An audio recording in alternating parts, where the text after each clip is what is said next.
تو تاجدار کائنات صلی اللہ علیہ وسلم کے تصرف اور اختیارات کی شان یہ ہے کہ عدالتی ضابطہ جات اور شہادت کے سارے قوانین جو ہیں حضور صلی اللہ علیہ وسلم سے ثابت ہے. جیسے جامع ترمذی سنن دارقطنی میں روایت نقل کی کہ حضور کا فرمان ہے کہ جو مدعی ہے دعویٰ کرتا ہے اس پر دلیل پیش کرنا واجب ہے.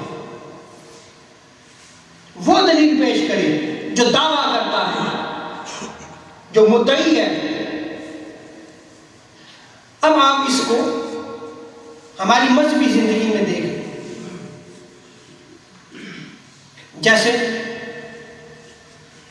میلاد رسول صلی اللہ علیہ وسلم کا انکار کرنے والے کہتے ہیں کہ یہ ناجائز ہے، وہ دعویٰ کر رہے ہیں. تو کیا ہم نے کبھی ان سے دلیل طلب کی ہے؟ وہ تم ناجائز کہتے ہو تو دلیل لاؤ قرآن و سنت سے. اور پھر کچھ اس سے بھی آگے بڑھے، کہا کہ یہ میلاد کا امر نعوذ باللہ شرک ہے، حرام ہے یہ. تو کیا ہم نے دلیل طلب کی ہے؟ وہ دعویٰ کرتے ہیں.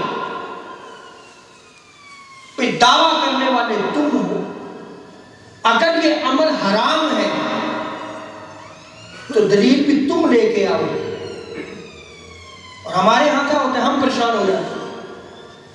ہم پریشان ہو کے کہتے ہیں کہ اچھا جی ہم کسی عالم دین سے رابطہ کریں. ٹھیک ہے، وہ تسلسل ہے، فاسألوا اہل الذکر ان کنتم لا تعلمون.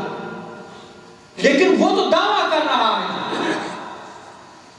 جب دعویٰ کر رہا ہے تو دلیل پیش کرنا اس پہ واجب ہے. سو دینی حوالے سے کوئی بھی شخص، خواہ وہ اصالہ ثواب ہو، خواہ وہ بزرگان دین کا عرس منانا ہو، خواہ وہ زیارت قبور ہو، قبروں پہ جانا ہو، خواہ وہ میلاد رسول کرنا ہو، کوئی بھی شخص آپ کو منع کرے تو آپ کہیں بھی دلیل دو. یہ حضور کا فرمان ہے کہ مدعی پر لازم ہے کہ وہ دلیل پیش کرے. اب ان کے پاس دلیل تو ہے نہیں.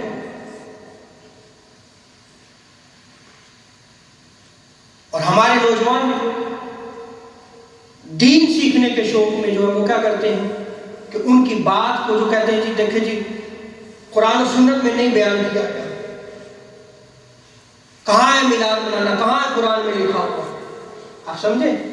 کہاں حضور نے میلاد منایا ہے جس طرح تم مناتے ہو؟